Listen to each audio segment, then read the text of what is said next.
17th of August 1942, 1500 hours, south of Naravino, Greece. Based on intelligence received the previous day, British submarine the Turbulent had intercepted the Axis convoy north of Benghazi, Libya to Sicily. Two large cargo ships escorted by at least 4 destroyers, as well as Luftwaffe air support in the skies above. The commander of the sub, Welshman John Linton, targeted the forward vessel.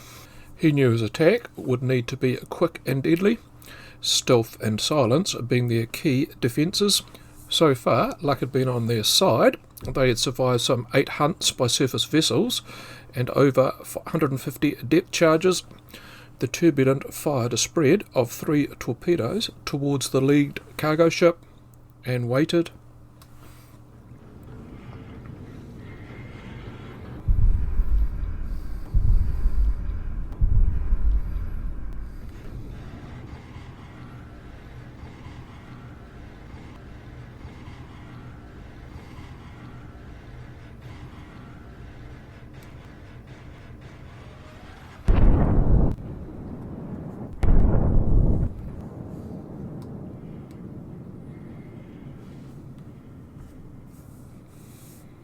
Two explosions were heard, along with more worrying sounds of their Axis escorts heading their way.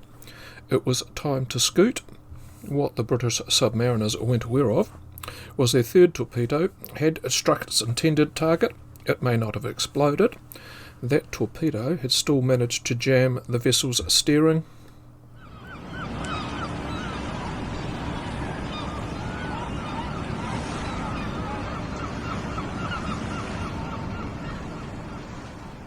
(12th of January 1955, Timaru Harbour, South Island, New Zealand.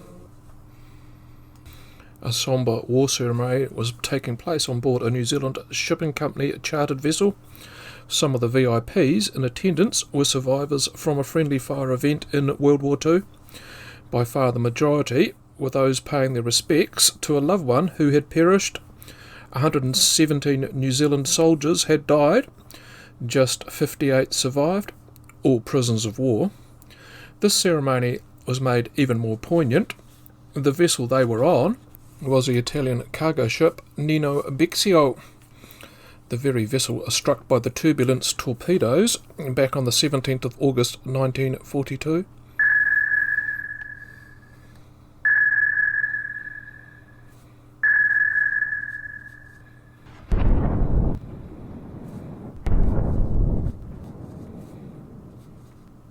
Right now, you're wondering, how the hell did those POWs die when the vessel never actually sank, remained afloat? Well, I better clarify one thing, starting with the numbers and scope of those aboard the Nino Bixio.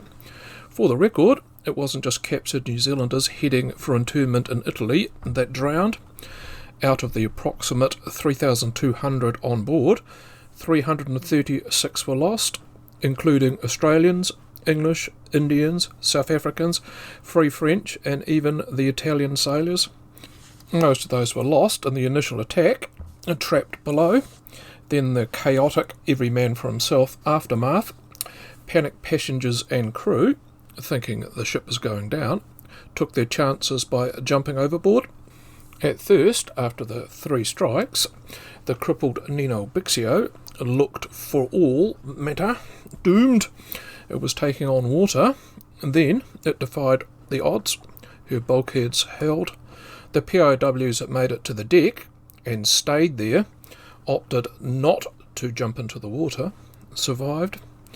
The vessel would be slowly towed by the Italian destroyer Sestriere to safety, whilst the other escorts rushed to pluck those in the water, alive or dead.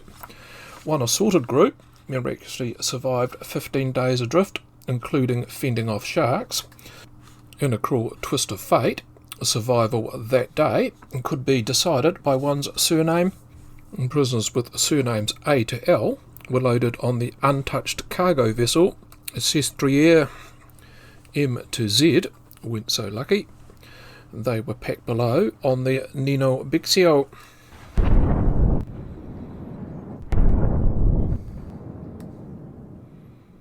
next rattling in your brain is going to be something along the lines. This was wartime. A friendly fire, blue on blues, they weren't uncommon. True, I will address this shortly. Before I do, this fear of the war we are talking about here, the North African campaign, was the battle of all battles of supply and logistics. Forget Rommel, Montgomery, Morshead, Freiburg and Auchinleck. The war was won or lost based on who could send the most supplies of their opponents to the bottom of the Mediterranean. The outcomes of most battles you read about in Libya, Egypt, etc. were massively influenced by the ammo and fuel you could throw into the battle. Fuel shortages were particularly telling for all sides. Ultimately, the overall outcome, Afrika Korps' surrender, was down to losing the battle of attrition and resupply. It was open season on the Med, therefore all Axis vessels were fair game, right? In particular the laden ones travelling south. This is where it gets murky in terms of the Turbulent opening up on the convoy. The news blackout on the event, back in New Zealand, Australia, South Africa, etc., was in the fogs of war and par for the course. The victims' families weren't told by authorities what had happened. Zero coverage in Allied papers. I also doubt that many people, upon hearing this podcast, other than the relatives, will have even heard of this incident. The story leaked out when surviving Allied prisoners of war from the Nino Bixio and Sestriere walked out of the open gates of their Italian prisoner of war camps a year and a bit later, and told what had happened on the 17th of August 1942, demanded answers for their lost comrades. The family members then got wind.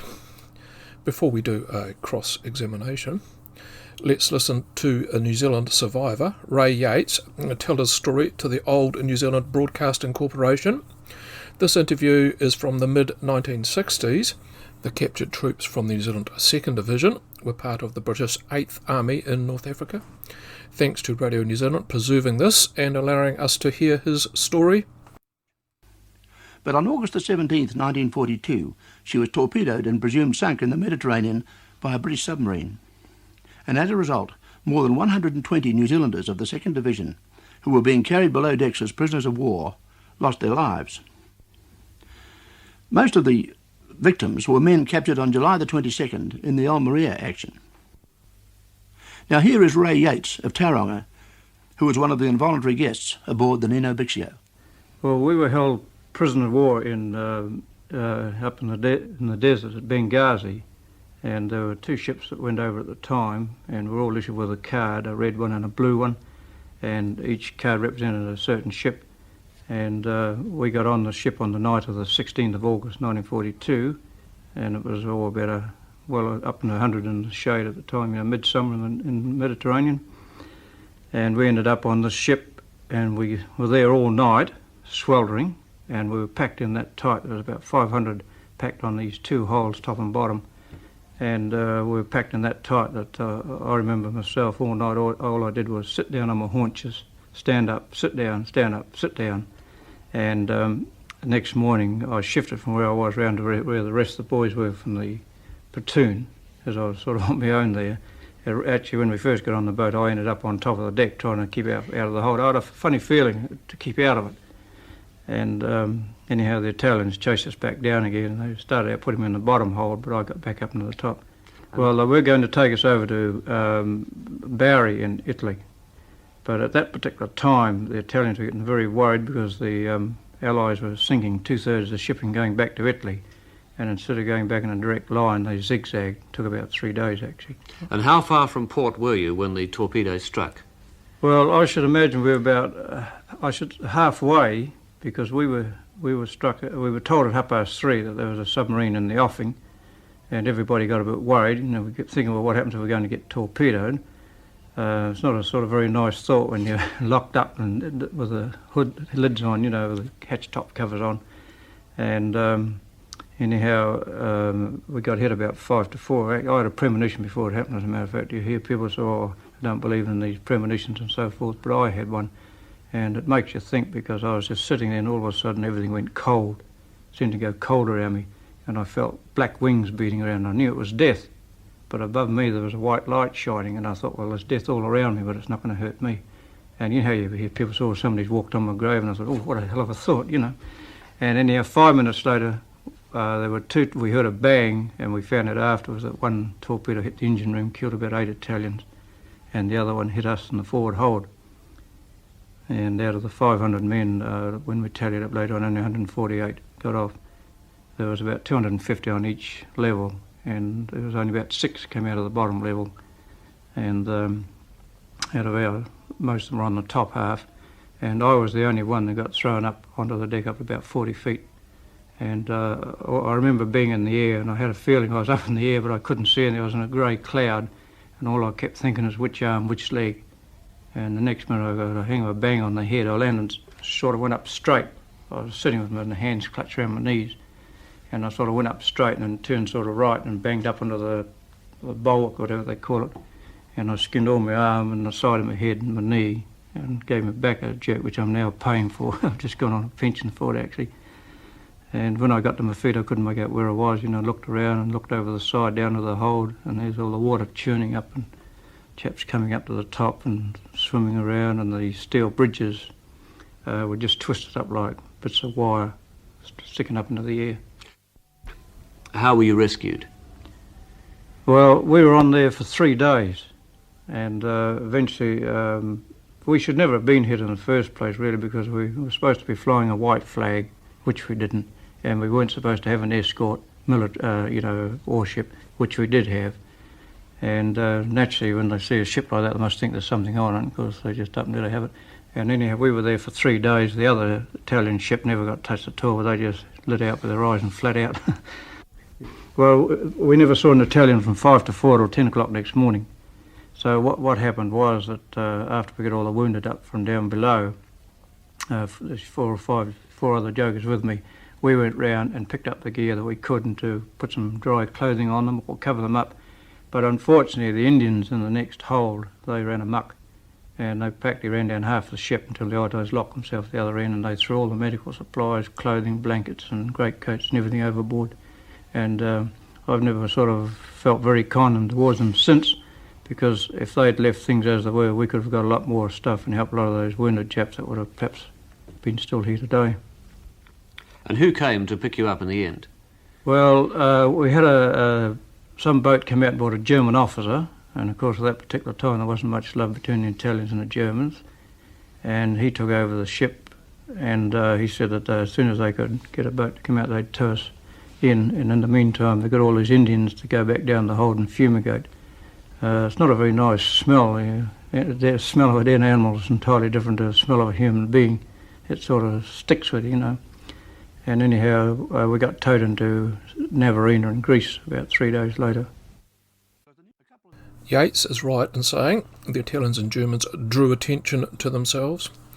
2 Italian destroyers, 2 torpedo boats, and overhead 1 to 3 Luftwaffe aircraft made the 2 cargo ships stuffed with Allied POWs look like a high-value target through Linton's periscope. The other point he raises is also valid. If they were on a mercy mission, where were all their white flags? And then, as it became clear in the decades to follow, we learnt Bletchley Park codebreakers were decrypting Axis communications. Perspectives changed. This automatic line, it was a legitimate target, began being questioned. In the light, it was now public knowledge the Allied High Command were cherry-picking what intercepts to action. Why then pick out this northbound convoy and send the Turbulent in their direction, knowing it was carrying Allied soldiers? Moving from this, what exactly were the commands issued to Linton? To track and observe, sink anything floating. The latter being an order that meant sacrificing troops in order to take the cargo ships out of the war, and thus further resupply missions. It was unfortunately impossible to interview Captain John Linton on any of this score. The Turbulent and 61 went to the bottom of the ocean off the coast of Italy sometime in March of 1943, vanished. No one knows for sure the circumstance of their demise and where they lie. Over its 3-year career, the Turbulent sank over 90,000 tonnes of enemy shipping, By the way, included in that total was Nino Bixio, for good measure. Linton, he was issued a posthumous Victoria's Cross. He was a Navy hero. That wasn't well liked by his crew. These submariners said Linton's nickname was Captain Blythe, indicated he was cavalier in attitude. When I said before he and his crew were killed, well, not entirely the whole lot, not all of them. Some of the original crew from August 1942 got transferred to other subs or ended up not going on the fateful mission, being ill or the likes. One of the original crew indicated that the reports received in the days leading up to the intercept indicated not to attack. Another said communications came too late. What was well known was the crew from that day, when they found out they had killed Allied troops, well, they went really dark on Linton. Then again, we may be chastising Linton unjustifiably. It may have just been an internal communications issue. Could the radio man on board have failed to interpret the original communication? More possible causes in the Curly One file. If Linton was set on the attack, why go for just one cargo ship, when you could effectively expend 2 torpedoes on one and one on the next, take out a destroyer even, likely to get more bang for your buck? To my mind, though, all these scenarios seem sheer speculation. If we step back a tick to the beginning of the chain of command, it was those combing through the intelligence and issuing orders in line with the encrypts that first pointed the Turbulent in the direction of the northbound convoy, knowing full well they were full of Allied prisoners, at best, therefore, low priority. And then to further contextualise the Nino Bixio tragedy, sinking prisoner of war, hospital or civilian vessels in the midst of battle wasn't a rarity. I've covered one of those events previously, the sinking of the Marquette in World War One. Bubbly link to that 10-minute video at the end of this one, or in the description on all formats. The history books are littered with submarines sinking vessels that they should have given a miss. The ocean liner Lusitania sunk by a U-boat in 1915, 1,200 dead there. Another ocean liner, this time a German one, the Wilhelm Gustloff, was sunk by a Soviet submarine in the closing months of the Second World War. Estimated 9,000 passengers were killed in that sinking, the greatest maritime disaster in the history of mankind. Therefore, sinking the wrong vessel wasn't isolated to any one side and any one war. It was a thorny issue for all protagonists. A month after the Nino Bixio was targeted in a friendly fire incident, the converted British passenger ship, the Laconia, was sunk by U-156 off the coast of North Africa. 1,400 of the 1,760 victims were Italian prisoners. A mirror blue on blue event.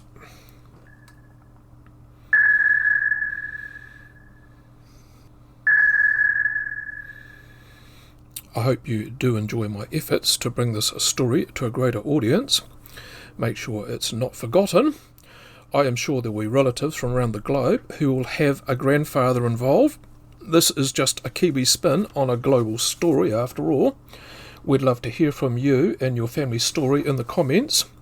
Last but not least, you can assist me by keeping the home fires burning by next watching the video I did on the sinking of the Marquette. Indeed, listening to any old podcasts, watching old videos you may have missed, helps me, an amateur bootlays creator, heaps.